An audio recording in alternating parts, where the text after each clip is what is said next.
আমাদের এই ব্রহ্মাণ্ড কত বিশাল, কত প্রাচীন বলুন তো। বিশেষজ্ঞদের মতে ব্রহ্মাণ্ডের জন্ম আজ থেকে ১৩৮০ কোটি বছর আগে। এই সময়ের পরিমাণ এতটাই যে আমরা হয়তো কল্পনাও করতে পারছি না। একজন ৬০ বছর বয়সী বৃদ্ধ মানুষকে দেখেও কতটা বয়স্ক মনে হয়। এই পৃথিবীতে আধুনিক মানুষ এসেছে মাত্র ৩ লক্ষ বছর আগে এবং ডাইনোসর ২৪.৫ কোটি বছর আগে। তারপর কত যুগ, কত সাম্রাজ্যের ইতিহাসই না পেরিয়ে গেছে। আমাদের এই পৃথিবী তৈরি হয়েছে মাত্র ৪৬০ কোটি বছর আগে, সেখানে ১৩৮০ কোটি বছর।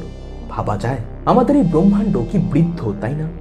আজ্ঞে না, বরং বলা যেতে পারে ব্রহ্মাণ্ড এখনো একটি সদ্যজাত শিশু। যতদূর বিজ্ঞানীদের ধারণা, তাতে আমাদের ব্রহ্মাণ্ডের অনেকগুলি সম্ভাবনার মধ্যে সবচেয়ে বেশি যেভাবে মৃত্যু হওয়া সম্ভব তাকে বলা যেতে পারে হিট ডেথ, অর্থাৎ কিনা ডার্ক এনার্জির কারণে আমাদের ব্রহ্মাণ্ড এক্সপ্যান্ড করতে করতে এতটাই বেশি ছড়িয়ে পড়বে যে তা প্রচণ্ড অন্ধকার ও ঠান্ডা হয়ে ন্যূনতম তাপ বা শক্তি ধারণ করার ক্ষমতাও হারিয়ে ফেলবে। আর এভাবেই শীতল আঁধারে ডুবে ব্রহ্মাণ্ডের প্রতিটি নক্ষত্রের একের পর এক মৃত্যুর মাধ্যমেই ব্রহ্মাণ্ডের অন্তিম পরিণতি হতে চলেছে বলে বিজ্ঞানীদের বিশ্বাস। কিন্তু ব্যাপার হলো, বিজ্ঞানীদের হিসেব মতো এই ঘটনা ঘটতে এখনো সময় লাগবে আনুমানিক ১০০ লক্ষ কোটি বছর। কল্পনাই করতে পারছেন না, তাই তো? আচ্ছা বেশ, একটু সহজ করে দিচ্ছি।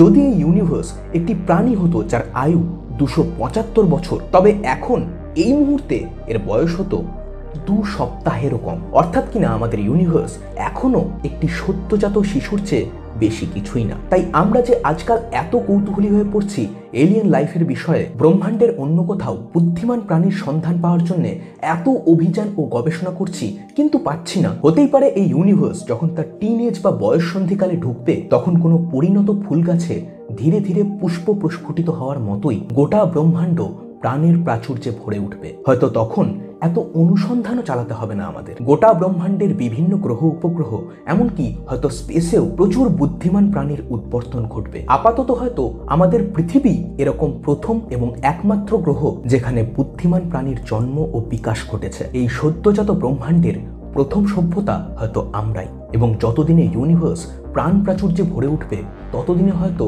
আমাদের মানব সভ্যতাও কার্ডাশাফ স্কেলে অনেকটা উঁচুতে থাকবে। এবং ঠিক যেমন আজ আমরা গল্প করি, হয়তো মানুষের সভ্যতার শুরুতে পৃথিবীর বাইরের কোনো বহু শতাব্দী আগে উদ্ভব হওয়া অতি উন্নত প্রজাতির কিছু জীব ইউএফওতে এসে আমাদের কৃষিকাজ, চাকা ও আগুনের ব্যবহার শিখিয়ে সভ্যতার ডোরে বেঁধে দিয়েছিল। আসলে হয়তো হবে ঠিক এর উল্টোটা, অর্থাৎ আমরা মানুষেরা মহাকাশযানে চড়ে অন্য কোনো গ্রহের অন্য কোনো জীবের প্রজাতিকে বুদ্ধিমান ও সভ্য হওয়া শিখিয়ে আসবো। হয়তো যা আজ আমাদের কাছে সায়েন্স ফিকশন, তাই আমাদের ভবিষ্যৎ প্রজন্মের কাছে হয়ে উঠবে এক সাধারণ খবর।